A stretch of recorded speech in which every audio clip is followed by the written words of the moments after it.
Well, it is my distinct pleasure to welcome you guys here today. There's been a lot of buzz about this today, so just want to introduce these guys. They launched this past January. Distill Union is a micro collective of two industrial designers. We have Nate Justice and Adam Prince, and then a graphic designer, Lindsay Wyndham.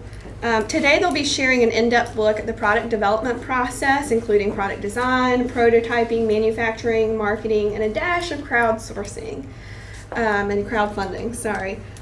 All of these guys were at DLo, which was acquired by Philips in 2007, and then for a while they worked independently as freelancers and contract designers, but with their strong global network of contacts and a combined 12 years of experience in the Apple accessories market, they reunited on a mission to bring the kind of products that they wanted to see themselves on the shelves. So, Distill Union. Let's see. I'll let you start, Lindsay. Okay.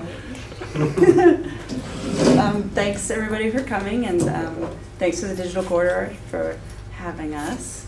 As Amy said, I'm a graphic designer, so I'm going to start just talking a little bit about us. And our brand, and then the majority of the presentation is going to be about product design development, and we're going to touch on Kickstarter at the end. So let's get started. To the right. Right. Okay. It's larger than life. So we are the whole company, the three of us, and our background is in design. We started after doing some work on our own individually, having worked with a small company, with a huge company, and decided, you know what, maybe we can do it on our own. So this is what Adam and Nate. Yeah, so these are some of the products that we worked on and developed when we were working with Philips and DLo. So they're all, part of the accessory space, and, all dealing with accessorizing portable electronics, mainly Apple, iPhones, iPads, iPods. So that's kind of our background that we, spent a good amount of time with. And this sampling is this is a pretty small example of what we've done because things move so quickly in the iPod, iPhone space. Between Adam and I mean, it's been hundreds, 300-400 products in a fairly short amount of time. So this is a good example of the kind of things we did and the kind of things that we like to do. Yeah, the real estate on the slide wasn't actually big enough to fit it all in there. And that's one thing, working with a big company like Philips Electronics, the name of their game was churning products out. Every year they had to refresh, keep it new. So it was constantly putting new product on the shelf. So. Okay. So just a quick, we always get the question, what's a Distill Union? How did you get your name? I'll speak just briefly, a few slides about sort of our marketing approach. In the process of figuring out what we wanted to call ourselves, Distill kept coming up, the process of distillation, of really thinking about the simple ways to solve problems. Yeah, basically distilling down, a problem and solving a problem in its most straightforward and easy way. We're not gonna do or design a bunch of unnecessary parts, items, functions. Just kind of boil it down to its most basic, and it's very similar to Apple's philosophy and how they design their products. And we also kind of liked the not just the geeky sort of distillation process, but also the backwoods bootlegs sort of process, the insinuation of distilling, the sort of DIY approach. And then Union was easy. That was us coming together. But one thing we really liked about it was just that blue collar kind of feel. We're in it together, and yeah, and it feels a lot stronger when your name has a story behind it, and you can tell, because we were definitely, we spent probably weeks going back and forth just shooting out names, and then we're like, but what does it mean? What does it mean if somebody asks you, how'd you come up with that name? It's like, well, We just came up with it. Yeah. With this, we were finally like, well, it makes sense. We have a story we all agree on, we can move forward. So that's how we came up. And we were already brainstorming and making out products before we named Yeah. ourselves. So this was a great exercise to really define what it is about design that we love. And in the process, we create useful products that solve a problem in a clever way with simple execution and considered materials. So this was, a way for us to really define what it was about design we love, and looking at other brands that really communicate with us, that resonate with us, so that we could figure out how do we want to communicate with people. Capable, friendly, helpful, and clever were words that kept coming up. So we know we can design products that we want. We have to, as a business, sell them to people. So who are these people that we're targeting? We really asked ourselves to get to know our target market, guy or girl, what are their shopping habits, what do they love, what gets their attention. And as we define our customer, it really helps us along the way with all these touch points, design language of products, branding, marketing, packaging, web, all of these ways that we're gonna be communicating with people. So once we identified our target market, all of that upfront work sort of just gave us the guide that we needed to, as we start to develop products, answer questions and make sure that our line is cohesive, our brand is cohesive. Yeah, and those were all products, that we really like and that we think were really well designed. Yeah. So we all kind of, riff off of those. You take pieces here, you take pieces there. Yeah, you always refer back to these basic documents, and you look at your products that you've developed, and you ask yourself, does it fit in here? Does it meet these criteria? So that's right. It's really good to do this stuff up front if you are building a brand. Yeah. And we do this as a before, when we were as a firm, when we did freelance as well. So if somebody came to you with an idea, usually they have a company. If they don't, we can start in the beginning and develop all this for them. So, and I guess next we'll get into more product development. So that's sort of the basis of our company. Yeah. And then, yeah, where ideas come from. Talk a little bit about that. How to sort of how to brainstorm, how to come up with ideas if you don't have any, or if you do, what do you do with them? So brainstorming, first of all, it's often really stagnant. It's often a brain dump. You can avoid this. A lot of times the loudest, most opinionated guy in the room gets his ideas out, and they're not necessarily the best. What we've found is if just sort of get out and live. If you can take it out of the office, get out, go shopping, go. Yeah, a lot of times we'll go do store visits, see what else is out there. Check out new products. It's those conversations that happen while you're out sort of living life. I mean, on the way to shopping, you're talking. It's just sort of getting out. Yeah, if you're trying to think outside of the box, you literally got to get out of the box. You know what I mean? And go to different spaces, go to stores, and just, you never know what's going to trigger a new thought, a new idea. And start making things. So instead of just talking about ideas, if you can't sketch, you can throw stuff together. We develop ideas by association. There's all sorts of things that trigger new ideas. It's usually one idea leads to another. The iPod didn't just come out of thin air. There was a series. You can trace it back pretty far in history as to where that came from. So get out, start working with your hands.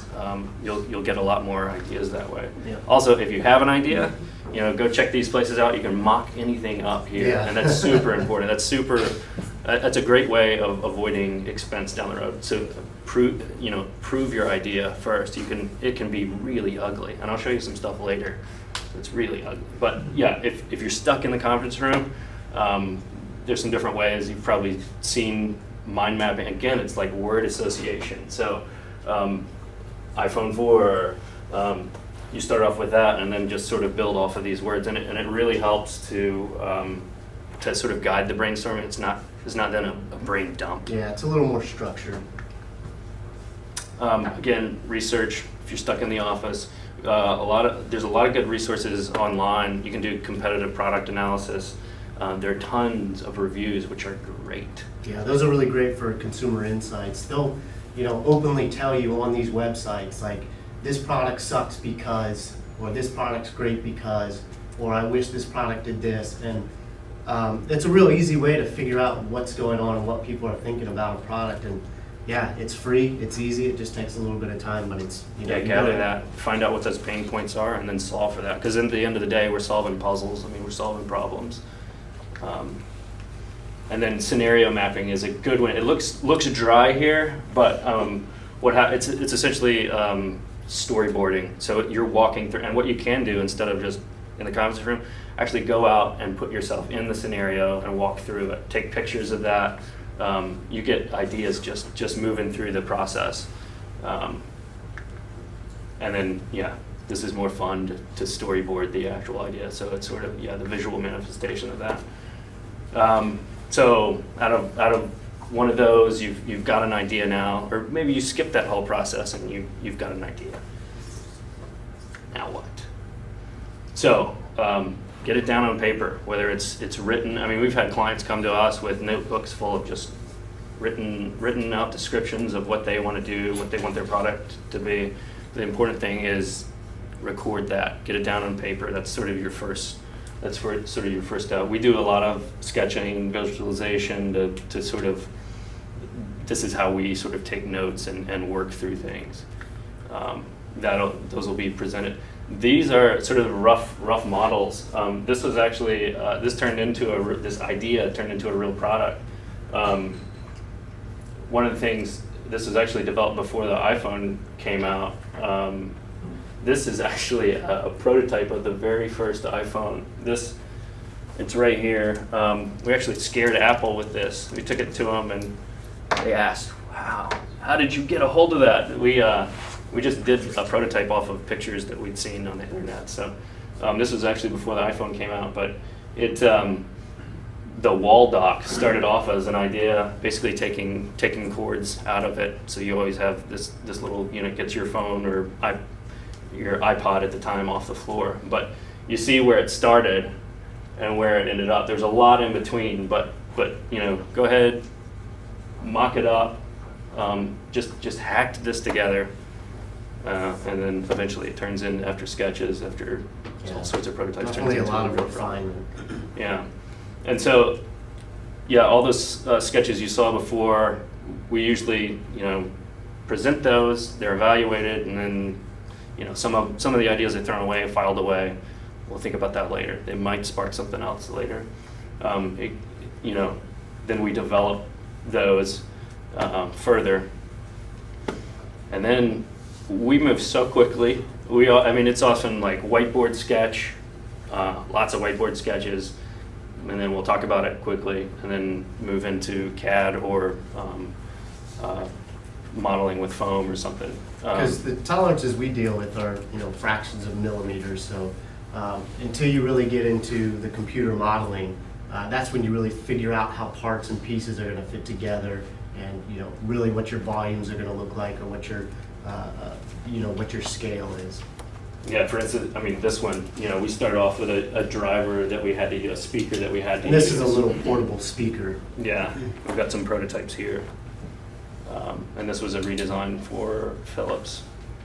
So we'll do CAD, we'll do foam mock-ups, and then this is a rapid prototype. We've got a sample here, but this was actually just milled out of a solid piece, and then this, we've got foam mock-ups here. So these are quick. You can do these in an hour or so. Yeah, it's just like Yeah, you We take use those into wood shop tools, yeah. sandpaper, hacksaws, but yeah. It's a really quick way to evaluate, volumes, forms. You learn a lot with that. Then we'll do, computer renderings for other presentations, refinement, look at materials. And these are actual mock-ups that we're able to photograph and then use for photography. So this product you saw go from sketch to computer model to mock-up here. And with Philips, a lot of times, we were on such super tight timelines that we didn't have the actual product when we needed to get the packaging and create all these assets for the web. So it's like, all right, we need a nice prototype, take these photographs, and then as long as nothing changes, we'll be okay. Right? Yeah. And sometimes on the package, a lot of Philips packaging is actually renderings. Yeah, so now what you're seeing is no longer taking photos of prototypes, it's computer quickly. renderings done, so Yeah. it's even faster now. All right, so now you've got a design, you've got a sweet model. What now? We usually, even before the modeling, we'll do a pretty detailed spec sheet, calling out materials, just so that we can communicate that with model makers or manufacturers. But this is sort of the document, all the touch points, all the critical measurements and dimensions. This is sort of what we'll deliver to even a model maker. And then, so these are actually some of our Philips colleagues in the Hong Kong office. You saw this picture before when we were talking about brainstorming. That happens there too. We work often with China, but like the snooze, we actually are getting a good bit of it made in the U.S. We had not had a lot of experience with that. Everything was made in Shenzhen. With Philips. That was kind of our background. We knew how to get stuff made in Asia. And if you have those connections, it's relatively easy. They're really eager to work with you, and they're quick, man. They are on top of it. And one thing we didn't know... There's a reason they make all that stuff. Yeah, they're set up to do that. It's like probably how Detroit was, back during the Industrial Revolution. It was just everything you needed was there to make cars. That's how it is over in Shenzhen and Guangdong. Everything you need to make products is right there. I mean, the plastics factory is next to the speakers factory, so they're all just able to get these parts to create a whole product very quickly. And in the U.S., what we found is it's really hard. Manufacturers to find in the U.S., it took a lot of time, and some were happy to work with us, and some were just like, would never give us the time of day, wouldn't get back to us. So some of them told us to go to China. Yeah. So a lot of frustrations there. We were like, wow, this is surprising. A little bit of an eye opener there. Because we really wanted to make it work. We wanted to do the whole thing in the U.S. Everybody starts off that way, and since we've done Kickstarter, we've actually been contacted by a few manufacturers who gave us reasonable quotes. So it's quite possible that we can, going forward, They're just a lot harder to find. Yeah. For people who don't have those connections like you have in China, what is the best way for them to go about to make those connections, or where do they start? How do they navigate that if they don't have that background? Glad you asked. Good segue.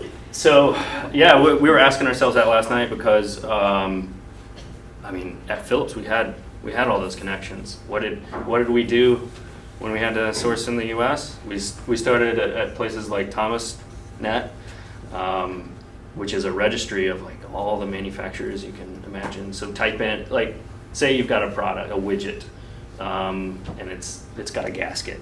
You type in gasket, you'll get a ton of gasket manufacturers around you. Go talk to those, pick up the phone, talk to those guys.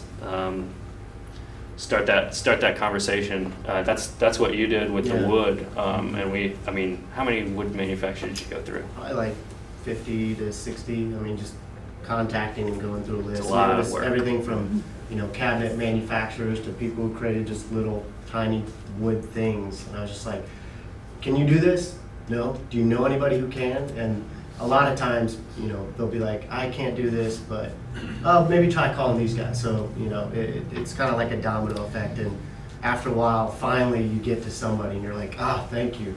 And then if you're trying to source in Asia, a really good site that we use sometimes is Alibaba. And basically, same thing, you type in a product that you're trying to get made, trying to get sourced, and you'll pop up a huge list of all these factories who say they can do it. And then the hard part is really going in and vetting them, contacting them, and making sure that you're not just in touch with the middleman, that you're actually in touch with the factory. And that just takes conversations back and forth. Do you guys protect your ideas? How do you protect your ideas from your sources? We design fake things, and we get those quoted, and then we narrow it down from there. Yeah. It stinks that we have to do that, but we redesign things so many times, Yeah. and so yeah, we'll design it like we want it, and then we'll dumb it down and send that over. We'll twist parts around.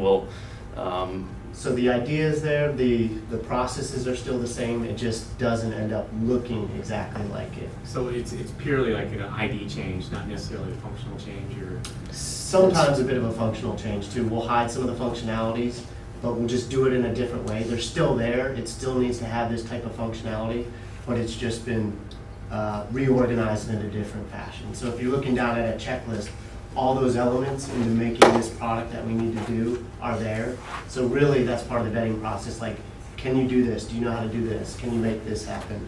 And really, until your product really starts taking off and selling, it's not worth it for them to knock it off, because they're only going to knock off products that are really making a lot of money. sure. So do you even worry about the, especially overseas, like protecting intellectual property or trademarking or whatever? I mean, I imagine the ID market, trademarking especially would be, and some IP issues would particularly be important, especially for a smaller growing company. You don't want, the big guy looking at your idea and then, with their resources behind it coming back and right. So Well, yeah, that's tough. I mean, we move so quickly. Our product life cycle is probably 1-2 years. And so often it doesn't make sense to protect. Because doing a full patent can take 2 to 3 years. So a lot of times, the product is no longer, on the front of the shelves anymore. It's already been moved back. So And then you've got to defend that. So Yeah. that big company, like you said, has all those resources. You're a little guy. So it really depends on what you're developing. It's just a case-by-case basis. So literally, what's the life cycle of the product? Does it make sense to invest all this money into a patent that may or may not be relevant? So good question. Yeah, I mean, I was shocked that everything wasn't patented within Philips. I was shocked. But you would quickly, you'd basically take a design package, send it to legal, and they would evaluate whether or not they would look at the life cycle and we don't even need to do a design patent, just get it out there. I mean, it was pretty eye-opening. Because it's always fun to say you have a patent, you want to patent everything you come up with. So yeah, and these can be a little scary because of language barrier, unknowns, it's so far away. Really use your network, tap into there's somebody on LinkedIn or somewhere. Just start who's done Googling. this. There's a lot of options out there. If you're Or talk trying to get us, something we've got made. our cards, we've got some good connections. Yeah, we're happy to help too. And there are groups like this, Berkeley Sourcing Group, they actually contacted us through Kickstarter, but they handle the whole, they're sort of a middleman. They've got the factories, they've even got factories here, but it's sort of, if you don't speak Mandarin, you can go to these guys and they'll work it out for you. Yeah, find a guy, network, ask around, there's somebody in your network who knows how to get this done, and that's us now, so. Yeah, found some factories. You can do what you need, CYA with an NDA.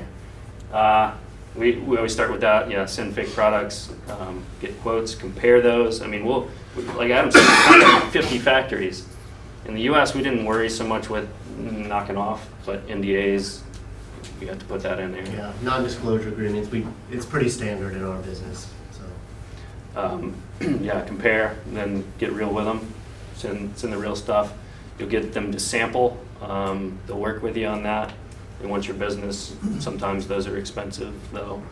And then pick one to go with it. I'm having to rush through this. This is just a reminder. This is a product that we developed, a little charger for iPhone. Just plugs into your wall, keeps your phone off of the floor. Oh, we snoozing? Yeah. It's just gonna go off. We're testing the snooze. So I sent this file, and I had it mocked up. This is what the factory came back with. They said, we cannot squeeze all those electronics into this. Yeah, there's always a lot of back and forth. You send a 3D file over, you think it's baked, you think no problem, and then they shoot it back and you're like, how in the world did you come up with this? Like, where did you get this file from? I didn't send you this, but you It's really horrible. I gotta, don't want to make it. yeah, you really gotta work with them because a lot of times they're gonna do what makes sense in their shop, in their factory. So there's just a lot of back and forth, like really pushing them, figure out how to do it. So how do you solve those problems? I mean, one thing that we like to do is find someone who's done it before. Those factories are really good at emulating, and so went out and found this tiny charger and pulled out the guts and actually stuffed it into the model I'd made. It fits, it works. Please make this smaller. So they came back. And yeah, thank goodness that thing is a lot smaller. So yeah, you just keep pushing them. Don't give up. Yeah, don't make compromises. Yeah. And then yeah, once you've got the design, then the tooling, you'll go to tooling. That's making a mold, making it real. That gets expensive. It's usually terms on tooling. I mean, you can work that out with the factory. They either want that up front or you'll pay for it over the product life. Well, once you do that, it's pretty much baked, because once you cut the steel, Yeah, there's you no gotta have going everything back. worked out It's no longer, before then. malleable anymore. It's baked, so it's really, Gets expensive to make changes after yeah, this. it's really important to get it right at this point. And we like to, wherever you're getting it made, we like to be over there when the first parts come off. Communication's a lot easier. I mean, instead of taking weeks to sort stuff out, you may even have changes after that initial tooling run, little changes. Yeah, it's surprising how much you can get done face to face, Mhm. as opposed to over Skype and emails and stuff like that. Just super quick. What you can get done over there face to face in a week would take over here, a couple of months. So yeah, another reason if you can get it made in the U.S., do it, because that's a long, painful flight. And coach. Yeah, so now you've tooled. Now what? It's sort of the distribution, warehousing. How do you get this to your end customers? And this is the part they didn't teach us in school. This is the part we didn't mess with at Philips. They had logistics people, so we're learning a lot about this. There are all sorts of fulfillment centers. You can use Amazon fulfillment. We were actually tipped off by a wood guy, one of our manufacturers. He said, we use Goodwill. Where they can do fulfillment, packaging, shipping. So really cool. Had no idea. We actually went up there and met the guys in North Charleston. Super nice, super willing to work with us, super eager to work with us. Had a really nice facility, so that was something really cool to see. And yeah, it just makes you feel good at the end of the day that you can really help out some other people get some good work. And crowdfunding. So now we're going to jump into the Kickstarter section. So I don't know how many of you are familiar with Kickstarter, but Kickstarter is a website that's out there now, and it's fairly new, but it's starting to get some exposure. But it's a way to do crowdfunding. Crowdfunding is pretty much financing from the public. So with Kickstarter, it's basically pre-selling products or getting your tangible project funded. It's not one of those Fund My Life projects. Indiegogo, that's a Fund My Life project. I need a vacation, here's my sob story, shoot me some money. That's what you can do on Indiegogo. And then there's Seed Invest, which is now I think it was with the Jobs Act, there's a law that opened up investing in small startups to average Joes, to where it's a way to get VC money from the public. So now, if you're just an average Joe, you can throw down $100 and get in on the ground floor of potentially the next Facebook. So just a new way now of getting capital. So it's a pretty exciting time for entrepreneurs out there. Second Market's another one doing this. Oh, is it? Yeah, and that's just a handful. There's a lot of them out there. And so crowdsourcing, different from crowdfunding. Crowdsourcing is, really outsourcing tasks to the public. There's some crowdsourced design websites out there, and some of these things were in the news. This one's, which one is it? Some type of motor company, but they crowdsource this car. With crowdsourcing, sometimes you get some good stuff, sometimes you don't. That kind of looks like a Supra with giant wheels on it. And then there's Quirky. They do a lot of crowdsourcing, so you can go to them with a product idea, and then they'll basically shoot it out to their base of individuals that they have and be like, all right, help us refine this product. So sometimes you have one product idea, but then it takes 1,000 different people working on it and messing with it to get it to the final one, which I'm sure could be very frustrating. Like, as a product designer, that would be the last thing you want to do, is take something there and be like, all right, 1,000 people, tell us what you think and how you would design it. Like, oh my gosh. So back to Kickstarter, the good. So there have been some really high-profile projects off of Kickstarter, and we're focusing obviously on product design. But with Kickstarter, you can do, I'm an artist. I have a new album I want to put out. Help me fund my next album. But we're going to focus mainly on product. But some of these guys have been able to raise millions of dollars in the first couple hours. For whatever reason, they have a product idea that just really hits a nerve with people, and they open up their wallets pretty quick. Like this guy, he's pretty new. It's an open source video game console, so think Xbox, but within the first couple days, able to raise. Yeah, that was a 30-day campaign, right? And they've got 20 days to go. 20 days left, and they're already at $5 million. In 10 days. Yeah, so these guys are doing great. Have a ton of funding, and even some of these bad, projects that we see on there. We're like, man, what is this? I don't get it. Like, from a design perspective, we're like, man, everything's getting funded on here. There's, in this one, it's this little Bluetooth dongle device that goes over your 30-pin docking station. So if you have a docking station for your iPod or something like that, you can put this dongle over the 30-pin and it turns it into a Bluetooth station. So you no longer have to dock your phone or your iPad. You can basically listen to music wirelessly. Which is awesome. We like the idea, but... Yeah, it's awesome, great idea, but the problem that this guy's gonna run into is that Apple doesn't license that. So if he actually does try to do this, he's probably gonna get sued pretty quickly because Apple doesn't license out the female 30 pins.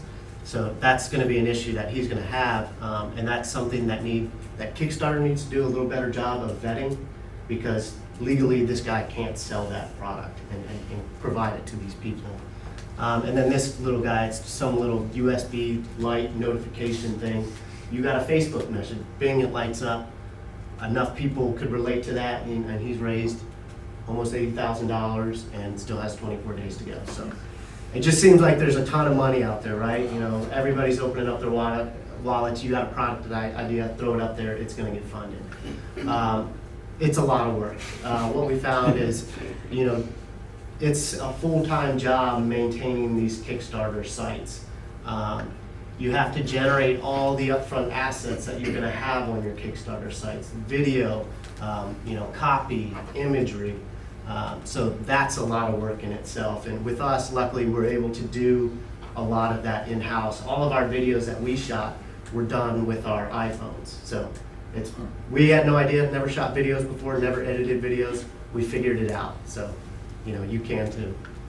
And then, really finding your target market and being able to focus in on them too. Like with us, we told you about what the target market was. You saw those images and those descriptions. So that's kind of who we were going after. And now we had to find them. They're not just all standing in one room waiting for you to say, hey, let me tell you about this. They're going all over the place. So get ready to get social. So Facebook, worked really well for us. Over half our sales have come from Facebook. Yeah, and that's just constant, Facebooking about this product. Check out our Kickstarter site. And you think you're being annoying, and we thought we were being annoying, but then we talk to people and they're like, no, I hadn't seen it. I'm like, what? You go on Facebook all the time. Yeah, no, I hadn't seen it. So you just really got to stay on top of it. And when you think you're annoying them, you're probably not. You know what I mean? And so, yeah, Pinterest, Twitter, you're going to have to be doing all this stuff. And, we didn't really understand tweeting and all that, but, you learn as you go. But that's a full-time job in itself, and Lindsay could tell you a lot more about that as well. And then you're also going to have to manage the media. We were able to get some really good exposure on some really good blogs that we were super excited about, really good reviews, really good feedback. And then they might miss the link, you know what I mean? They're linking to something that's totally unrelated, or they're putting in information that is incorrect. So you're like, oh, great story, thanks for the positive review, but you missed this part. So you gotta stay on top of them. Like, it's not enough just to send out a media release. You actually have to read what they wrote, and then a lot of times follow up and be like, thanks for the feedback, help me out with this area. Yeah, so it seems like everybody today has ADD, so you got to keep it shiny, new, and fresh. So that means updating content and videos and images, because blogs, they're not going to keep reposting the same thing over and over again. And what we found, at least with our experience, was helpful is the first video we did, we made a lot of assumptions. We thought that people understood some of these elements that we were talking about. But we were so close to the industry, a lot of people didn't know that Apple made a bumper case for the iPhone. So we reshot the video, put the product more in context and in the scene of a bedroom and all that, and that was really helpful. We really pointed out the problems that it was solving, and that was helpful. It really resonated a lot better with people. So that's something too, it's just constant management of those assets. So you can't just do it once and forget it. It's, you're going to probably have to redo it, retweak. So keeping it fresh and new. Yeah, so what are the outcomes with Kickstarter? With Kickstarter, it's all or nothing. So it's sorry, nice try, or awesome, you did it. So if you back us on Kickstarter, you only get a product if we reach our goal. And if we don't reach our goal, no money changes hands. You don't lose out, but you also don't get a product. So that's the difference between Kickstarter and some of those other sites. It's all or nothing, and it's a little risk for the person buying the product. So you get funded, awesome, super excited about it. Now it's time to deliver. With us, our approach to Kickstarter was we were pretty much a turnkey, ready to go. We had the manufacturers lined up. We had contacts with fulfillment options. So we had a really good understanding, and we still do, of the manufacturers we're going to use, our part costs, and how we're going to get it delivered, and those shipping costs. One thing we've noticed with some people is that they wait as Kickstarter's going on to figure that out, or they wait till afterwards. But it's important to know some of those upfront costs or answers about how you're going to do things before you get to the end, because at the end you need to deliver. And it's up to you to deliver. There's no responsibility for Kickstarter to make you deliver. We've read about some instances where companies get funded and then ultimately they don't deliver. So people are upset because the money changed hands, but they have yet to receive a project or a product. And then this company has become unresponsive. So there's still some vetting processes that are going on with Kickstarter. And that's why some of those big guys that you saw at the beginning that have made those millions, they've been successfully funded, but they have yet to deliver. And they're in that phase now of working through the manufacturing. So it's really important for those guys, for the sake of Kickstarter, to deliver, because those are some high-profile examples. And if they don't deliver, that could really set Kickstarter back, if not, really take it out of the mainstream. Because right now, Kickstarter, you're starting to see it in the Wall Street Journal, and it's making its way to the front page too. So, with us, will we make it? We got 6 days left and, a lot of money to go. Probably not, but which is okay because it's one avenue to get to our end goal. It's not the end all be all. There are multiple ways to bring a product to market. And for the time and the place we were at with Snooze, Kickstarter was a good test. We hadn't done it before. We were excited about it. And yeah, we've definitely learned a lot about it. And we're happy with how things have gone. Obviously, we would have loved to get our full funding, but with 6 days left, it's probably going to be a bit of a challenge. But like I said, the game's not over yet. There's still other avenues that we're going to be pursuing. What was the number you're trying to get? 50,000. And that might seem like a high goal, like you look at the product and be like, man, I don't get all those costs. But when you really start to break down the numbers, it makes sense. And we easily could have set the bar a lot lower, but then we still would have had to cover these costs out of our own pocket. And really, we're trying to create products that people want and that can be self-sustainable. We don't want to make products that, obviously we're a business, we don't want to just break even. It has to be profitable, it has to make sense. So at the end of the day, it's a good little market test, but like I said, it's not the end all be all. We have had a lot of interest from retailers. And if you look at our site, it's only been seen about maybe 12,000 times, and probably 8,000 of those times are Nate's mom. So, and when you look at the segment as a whole, there's probably 120 iPhone 4 and 4S's out there that our product works for. So we've only just barely started to scratch the surface and really haven't gotten in front of everybody we want to get to yet. So. Adam, on the Kickstarter program, is it limited to 30 days? No, you can set your timeline, and as you go through the Kickstarter process, they have some recommendations for you. Of a lot of successful products have used 30-day timelines. If you do 60 days, it can kind of stall out towards the end, and it's really, like I said, it's a lot of work to keep it fresh and in front of people because it's just, it's constantly sending those press releases out, updating images because, people, they see it one time, they're like, oh, cool, that's awesome. I'm not going to repost that over and over again. You got to keep it fresh and new. So that was just a recommendation from Kickstarter. That's what we tried. Yeah. Do you guys feel like timing was an issue for you as far as there's an iPhone 5 coming out? I know you've addressed a design for it, but do you feel like people are being hesitant because they know it's something different is coming out in a couple months? Or Oh yeah, that's definitely part of it, and it was a good experiment for us because when we developed this product, we didn't have a good idea of what that next iPhone is going to be. All we knew is that it was going to be different. We knew the form factor was going to change, and we had no visibility of what that was going to look like. So, and at the time, we couldn't go to retailers because that window has closed. When retailers weren't looking to bring in new products for iPhone 4 or 4S. So we were limited with what we could do. So we're like, all right, well, let's give this Kickstarter thing a try, see how it goes. Why not? And then just a week ago probably, we've gotten some information about what the phone's going to look like, and I'm sure if you've seen it, maybe on the web, and I know Wall Street Journal has covered it too. But now the public's starting to have a clearer picture of what it's going to look like. But with our background, we've definitely learned that until it's actually out there on the market, you don't know.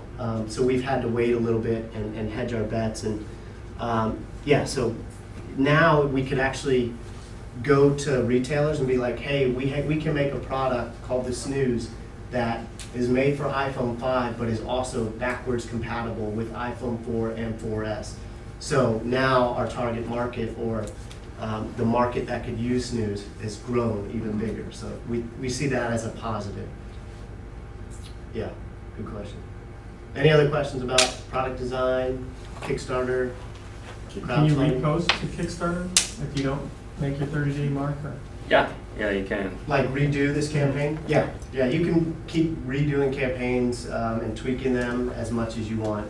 And you can even, do multiple campaigns, not of the same project, but, we have other products in the queue as well.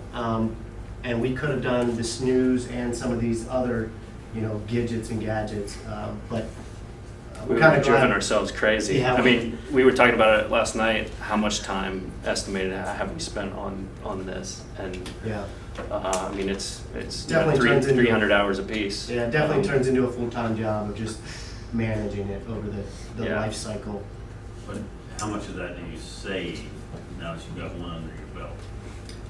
Oh, good question. Yeah, yeah. Probably a lot. I Uh-huh. mean, now that we have that template, and what worked and how to, do things and the content that we're gonna need and the way that we need to go about contacting people, I would say probably 50%.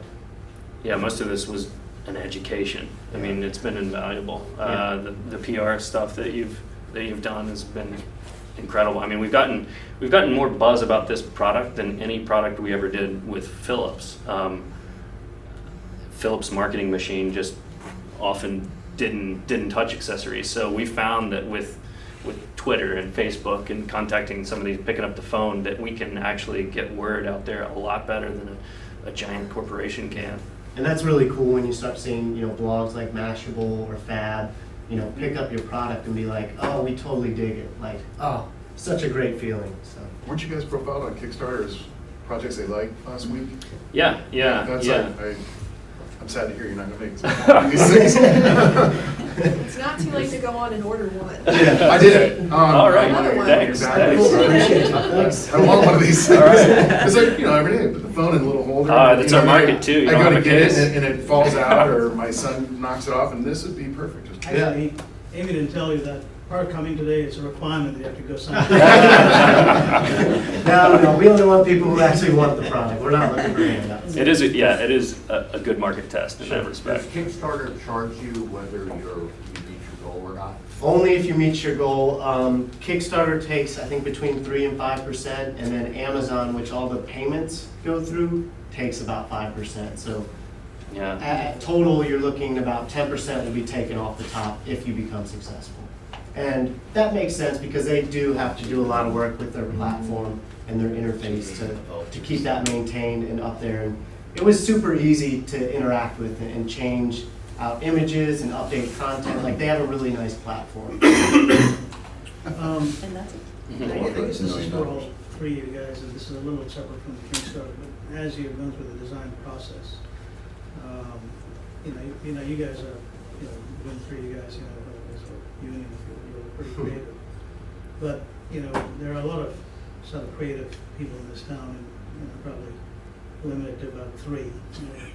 And do you all pull, or do you all have these informal conversations with friends to say, hey, here's the product, and get kind of feedback and criticism and that kind of, I mean, I understand the whole idea of not just, guy in the room barking.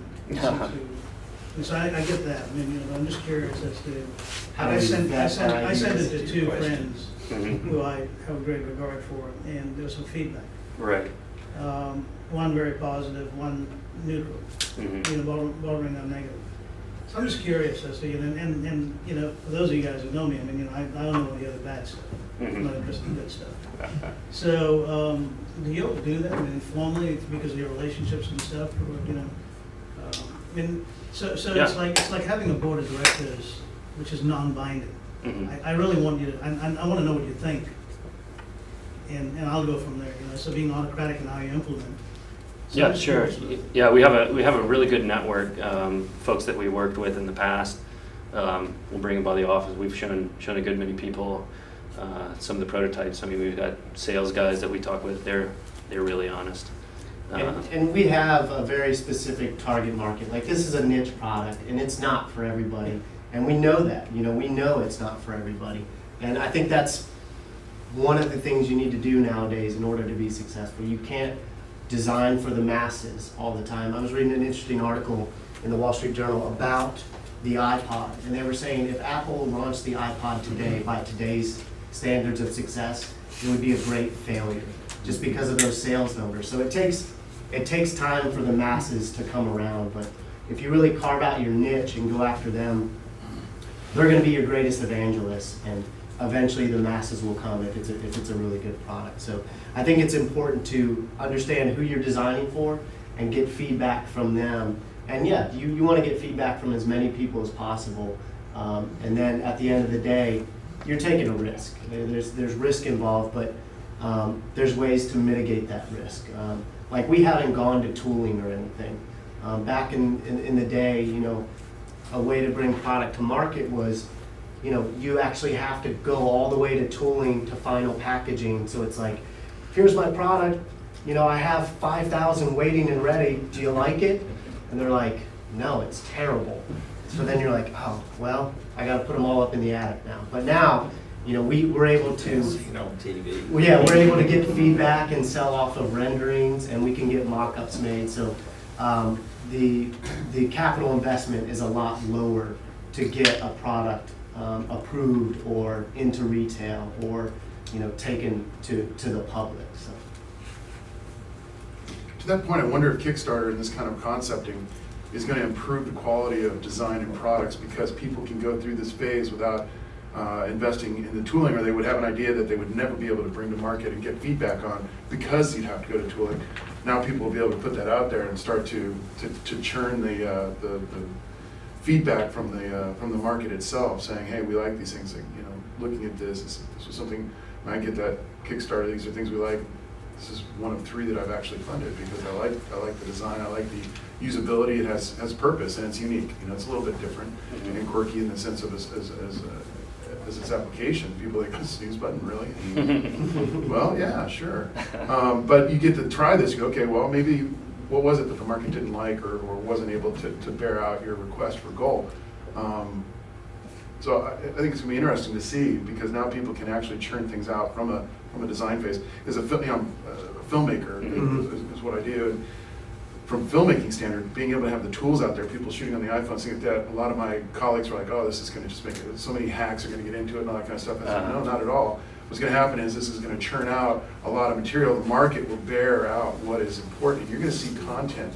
Really, the storylines are going to rise over the people who were able to produce because they had the money.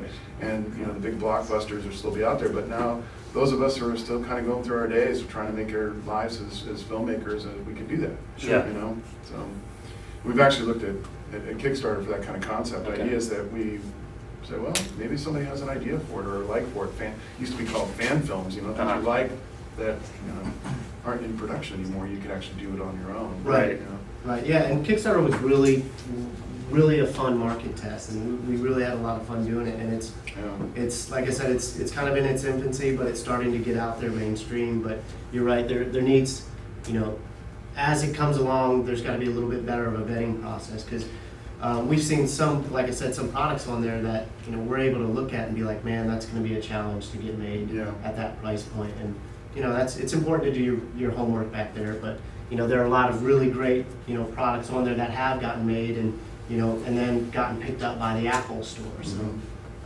yeah, it's almost like the Wild West right now of, you know, funding projects and products and crowdsourcing. So, but it's a very neat and interesting arena to play in.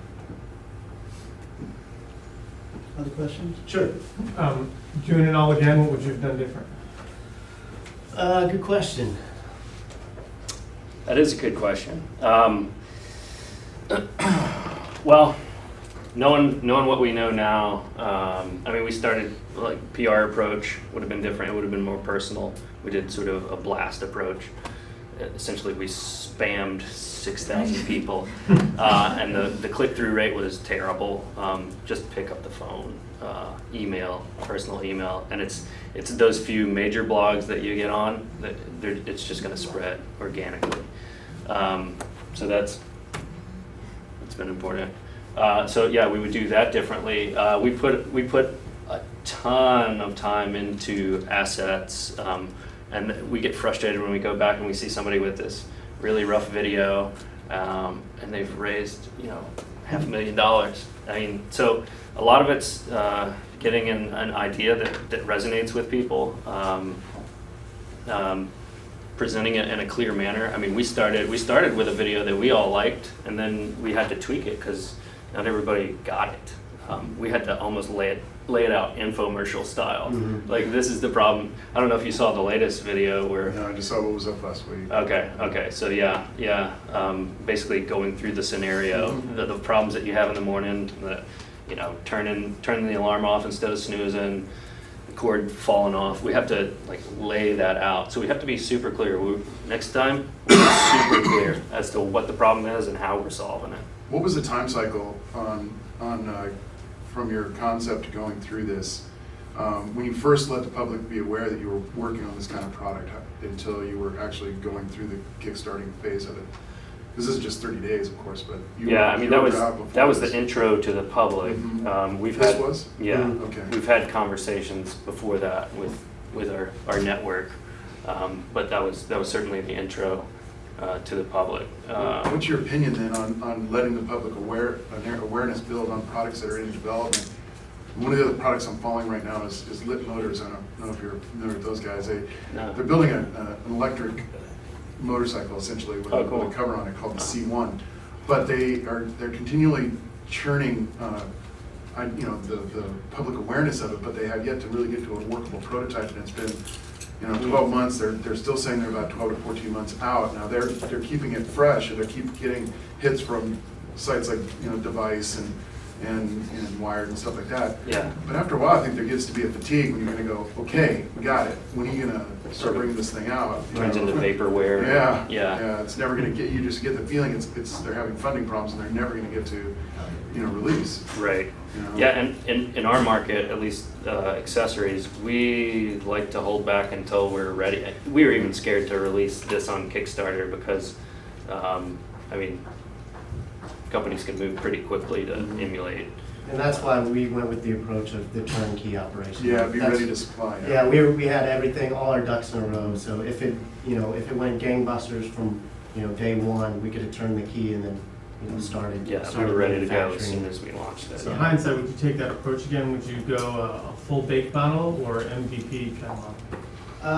Yeah, we probably wouldn't do the full bake. We'd probably, do some of that background work, to understand the cost and make sure we could deliver it, But yeah, we've realized that we didn't have to put this much time and effort into it to get content that would be good enough to get the idea across. I mean, there are guys who've been successful who've never done product development in their lives. One guy throwing up a project. Yeah. So you can do it. We talked to a guy yesterday. I don't know if anybody knows Rush Dixon, but he did Kibo. He's an architect. Really interesting to talk with him because he didn't have all the background that we have. He's never developed a product, but he's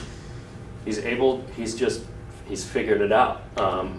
And so you guys can too. If you got an idea, it's doable, it's fundable. We'll help you out if you give us a call. We know how to get stuff made. So My next question. You help other people with other ideas. yeah, certainly. Not an ad agency, but a product development. Right. So, Yeah.